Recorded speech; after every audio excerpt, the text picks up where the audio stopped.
ओम नमः शिवाय। जय श्री कृष्णा। सावन के पहले सोमवार की आप सभी भक्तों को बहुत सारी शुभकामनाएं। बहुत बहुत स्वागत है आप सभी का केशव कान्हा चैनल पे। आइए शुरू करते हैं सावन सोमवार की व्रत कथा। एक नगर में एक बहुत धनवान साहूकार रहता था, जिसके घर में धन की कमी नहीं थी, परंतु उसको एक बहुत बड़ा दुख था कि उसके कोई पुत्र नहीं था। वह इसी चिंता में दिन रात लगा रहता था और पुत्र की कामना के लिए प्रत्येक सोमवार को शिवजी का व्रत और पूजन किया करता था।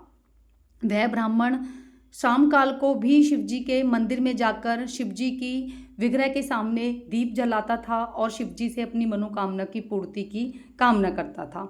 उसके उस भक्ति भाव को देखकर एक समय श्री पार्वती जी ने शिवजी से कहा, महाराज, यह साहूकार आपका अनंत भक्त है और सदैव आपका व्रत और पूजन करता है, इसकी मनोकामना को पूर्ण करिए। शिव जी ने कहा, हे पार्वती, यह संसार कर्म क्षेत्र है।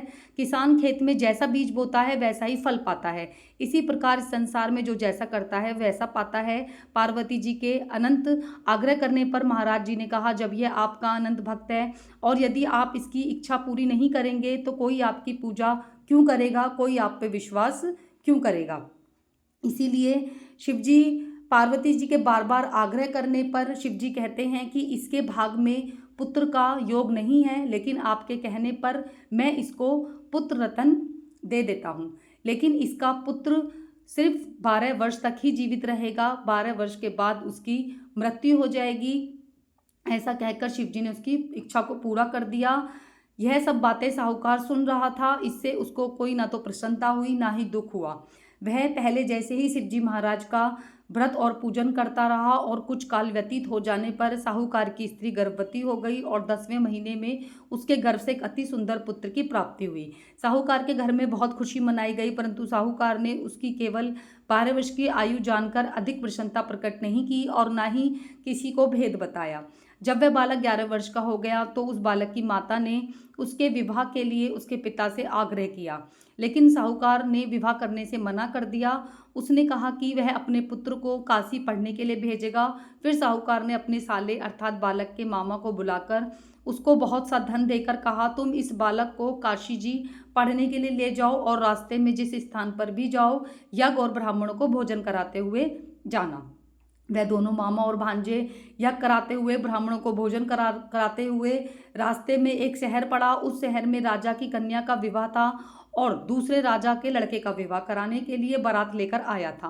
वह एक आंख से काना था। उसके पिता को इस बात की बड़ी चिंता थी कि यदि वर को देख लिया गया तो कन्या के माता पिता विवाह से में किसी प्रकार की अड़चन न पैदा कर दें। इस कारण जब उसने अति सुंदर सेठ के लड़के को देखा तो मन में विचार किया कि क्यों ना दरवाजे के समय इस लड़के से वर का काम चला लिया जाए। ऐसा विचार कर वर के पिता ने उस लड़के के मामा से बात की, वे राजी हो गए। फिर उस लड़के को वर के कपड़े पहनाकर घोड़ी पर चढ़ाकर कन्या के दरवाजे पर ले गए और जब कार्य पूर्ण हो गया फिर वर के पिता ने सोचा, यदि विवाह कार्य में भी इसी लड़की से करवा दिया जाए, लड़के से करा दिया जाए तो क्या बुराई है। ऐसा विचार कर लड़के और उसके मामा से कहा, यदि आप फेरों को का और कन्यादान का काम को भी करा देंगे तो आपकी बड़ी कृपा होगी और मैं इसके बदले में आपको बहुत सा धन दूंगा।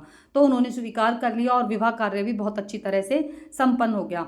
परंतु जिस समय लड़का जाने लगा तो उसने राजकुमारी की चुनरी के पल्ले पर लिख दिया कि तेरा विवाह तो मेरे साथ हुआ है, परंतु जिस राजकुमार के साथ तुझे भेजा जाएगा वह एक आंख से काना है और मैं काशी पढ़ने जा रहा हूँ। लड़के के जाने के पश्चात उस राजकुमारी ने जब अपनी चूड़ी के पल्ले पर चुंदरी के पल्ले पर लिखा देखा तो उसने राजकुमार के साथ जाने से मना कर दिया और कहा कि यह मेरा पति नहीं है, मेरा विवाह इसके साथ नहीं हुआ है, मेरा विवाह जिसके साथ हुआ है वह तो काशी पढ़ने चला गया।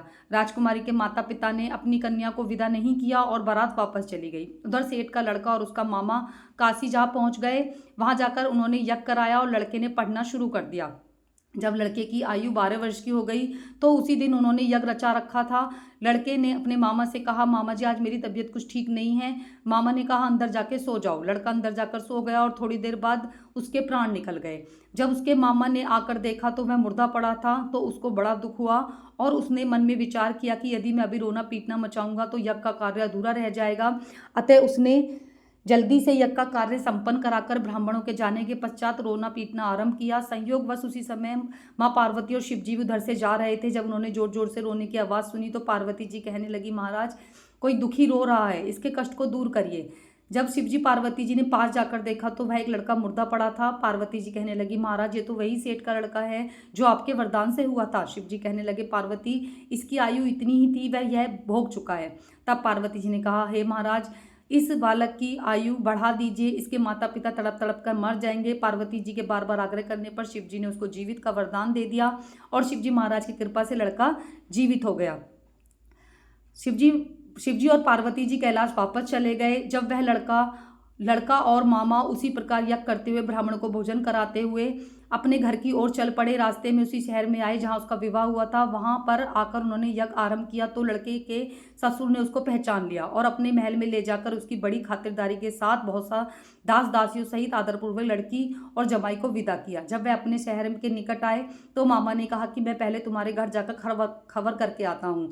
जब लड़के का मामा घर पहुंचा तो देखा कि लड़के के माता पिता घर की छत पर बैठे हैं और यह प्रण कर रहे हैं कि यदि हमारा पुत्र शायद कुशल लौट आएगा तो हम राजी खुशी नीचे आ जाएंगे, नहीं तो छत से गिरकर प्राण दे देंगे। इतने में उस लड़के के मामा ने जाकर यह समाचार दिया कि आपका पुत्र आ गया है।